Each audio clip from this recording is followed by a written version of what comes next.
আসসালামু আলাইকুম রহমতুল্লাহ। ব্যাংকিং বার্তার পক্ষ থেকে স্বাগত জানাচ্ছি আমি নির্ঝর। অর্থনীতি ও ব্যাংকিং সকল আপডেট পেতে সাবস্ক্রাইব করে বেল বাটনটি চাপুন। চলুন এবার দেখে নেওয়া যাক আজকের আপডেট। সংকটে থাকা ব্যাংকগুলির নতুন আপডেট। নগদ আর্থিক সহায়তা পাওয়ায় তারল্য সংকটে থাকা ব্যাংকগুলোর পরিস্থিতির উন্নতি হচ্ছে। ধীরে ধীরে কমছে অর্থ উত্তোলনের গ্রাহকের ভিড়, তবে এখনও চাহিদা মতো টাকা তুলতে পারছে না গ্রাহকরা। সপ্তাহ দুয়েকের মধ্যে পরিস্থিতি স্বাভাবিক হবে বলে আশা করছেন ব্যাংক কর্মকর্তারা। সেই সঙ্গে বাড়তি সহায়তার প্রয়োজন হবে না বলে জানিয়েছেন ফার্স্ট সিকিউরিটি ইসলামিক ব্যাংকের চেয়ারম্যান। পাল্টাতে শুরু করেছে তারল্য সংকটে থাকা ব্যাংকগুলোর চিত্র। এস আলমের লুটের শিকার রাজধানীর মতিঝিলের সোশ্যাল ইসলামিক ব্যাংকের কর্পোরেট শাখায় আমানত উত্তোলনে গত মাসেও গ্রাহকের বাড়তি ভিড় দেখা গেছে, তবে এখন তা কমে এসেছে অনেকটাই।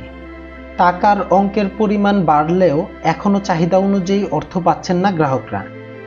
এ ব্যাপারে গ্রাহকরা জানান, ব্যাংকে এসে টাকা তুলতে চাইলে বলা হয় যেই ব্রাঞ্চের চেক সেই ব্রাঞ্চে গিয়ে টাকা তুলতে, আর টাকা তুলতে অপেক্ষা করা ছাড়া তাদের আর কিছুই করার নেই। বাংলাদেশ ব্যাংকের সহায়তা পাওয়ার পর পরিস্থিতির উন্নতি হতে শুরু করেছে বলে দাবি শাখাটির ব্যবস্থাপকের। সপ্তাহ দুয়েকের মধ্যে পরিস্থিতি পুরোপুরি স্বাভাবিক হয়ে আসবে বলে তার আশা। সোশ্যাল ইসলামিক ব্যাংক লিমিটেডের ব্যবস্থাপক মোহাম্মদ আবদুল্লাহ আল মামুন বলেন, পরিস্থিতি আগের থেকে অনেকটাই স্বাভাবিক হয়ে গেছে।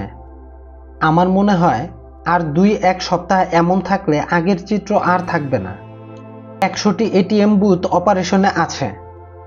আগামী সপ্তাহে সকল এটিএম বুথ অপারেশনে যাবে বলেও জানিয়েছেন তিনি। প্রায় একই ধরনের অবস্থা কেন্দ্রীয় ব্যাংকের তারল্য সহায়তা পাওয়া অন্য সকল ব্যাংকেরও।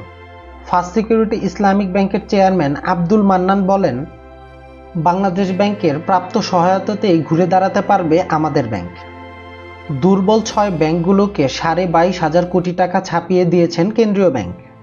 গ্রাহকের স্বার্থের কথা চিন্তা করেই এই সহায়তা দিয়েছে বাংলাদেশ ব্যাংক। তবে সহায়তা আর বাড়ানো হবে না বলেও জানিয়েছেন বাংলাদেশ ব্যাংকের মুখপাত্র হুসনে আরা শিখা। তিনি আরও বলেন, আমাদের পরিকল্পনার মধ্যে আছে এই শেষ সহায়তা। এই সহায়তাকে কাজে লাগিয়ে ব্যাংকগুলো তাদের সামর্থ্য দিয়ে ঘুরে দাঁড়াবে বলেও জানিয়েছেন তিনি। সবাইকে অসংখ্য ধন্যবাদ ভিডিওটি দেখার জন্য। ব্যাংকিং সকল আপডেট পেতে লাইক, শেয়ার এবং সাবস্ক্রাইব করে পাশে থাকুন। দেখা হবে পরবর্তী কোনো ভিডিওতে। সে পর্যন্ত সুস্থ থাকুন, ভালো থাকুন। আসসালামু আলাইকুম রহমতুল্লাহ।